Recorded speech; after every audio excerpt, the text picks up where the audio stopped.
자, 북한 김정은 위원장 새벽잠 설치지 않게 하겠다 이렇게 했는데 오늘 또 미사일 도발을 했습니다. 문성묵 한국 국가전략연구원 통일전략센터장과 이야기를 좀 나눠보도록 하겠습니다.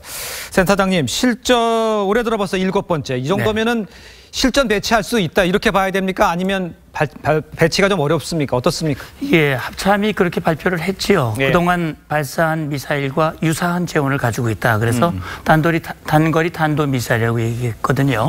이것은 그동안 북한이 발사한 미사일이 신형 북한판 이스칸데르라고 하는 것이거든요.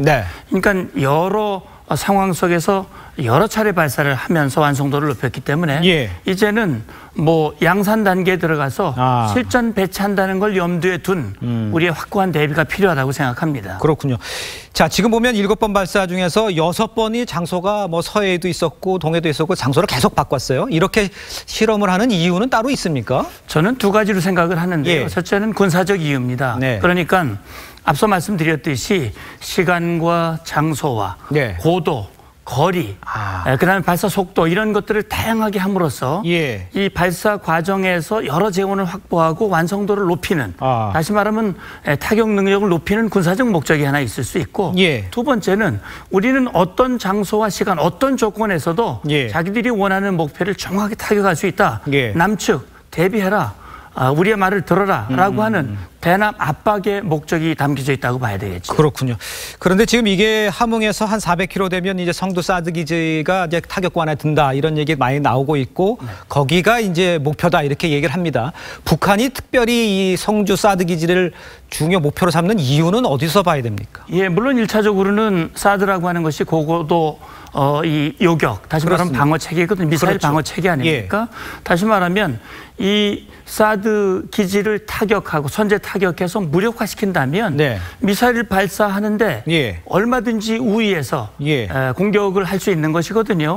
1차적으로 자기들이 미사일 발사 역량을 고도화하고 또 사실 사드 기지를 타격할 수 있다라고 하는 것을 계속 보여줌으로써 사드 기지 인근에 있는 주민들이 불안하고 그렇다면 사드 나가라 라고 하는 그런 압력을 행사할 수 있는, 다시 말하면 한미 동맹의 고리와 끈을 느슨하게 만드는 그런 목적, 그런 것들을 겨냥하고 있다고 볼 수도 있는 거지요. 자, 그런 목적이 있고 그런 걸 겨냥해서 지금 압박을 해오고 있는 상황인데 오늘 우리는 NSC들 열지를 않았고 모여서 회의를 않고 화상회의로 결정을 했었어요. 이 상황을 우리가 좀 자신이 있다 이렇게 봐야 되는 겁니까? 어떻게 봐야 되는 겁니까? 글쎄요. 북한에 일단 지난 5월부터 지금까지 7차례 미사일을 발사했는데 트럼프 대통령 뭐 별거 아니라고 얘기를 하고 있거든요. 그렇습니다. 유엔 안보리도 추가 제재 결의라든지 뭐 회의 자체가 뭐 비공개 회의가 있긴 있었습니다만 단호한 대처를 안 하고 있어요. 어떻게 보면 우리 정부도 이건 뭐 위반도 아니고 대수롭지 않다. 다시 말하면 좀 낮은 단계로 대응을 하고 있거든요. 물론 이것은 비핵화의 동력을 꺼트리지 않고 뭔가 현재 진행하고 있는 평화 프로세스를 유지하겠다고 하는 그런 어떤 정부의 의지가 있다고는 보지만 지금 일단 이 미사일 발사는 우리를 겨냥한 것이라고 북한이 분명히 얘기를 했거든요. 그렇죠. 그래서 우리로서는 단호한 모습을 보여야 북한이 추가 발사를 좀 막을 수 있는 그런 거라고 볼 수 있거든요. 그런 차원에서 아쉬움이 있다고 봐야 되겠지요. 그런데 왜 대통령의 특별한 언급도 없고 좀 미온적인 대응이 나오고 있고 그다음에 화상회의를 했단 말이에요. 그렇다면 왜 화상회의를 하는 겁니까? 주말이라고 그런 겁니까? 왜 화상회의를 합니까? 글쎄요. 그러니까 지금 사실 과거에 북한이 핵실험이라든지 미사일 발사라든지 도발을 했을 때 대통령이 직접 주재하는 NSC 전체 회의가 열렸었고 그렇습니다. 또 뭐 상임이라든지 모여서 하는 회의인데 오늘은 뭐 주말이라서 그랬는지 아니면 7번째 너무 자주 발사했기 때문에 반복해서 하는 것에 대해서 특별히 강력하게 대응할 이유가 없다라고 판단했을지는 모르겠습니다.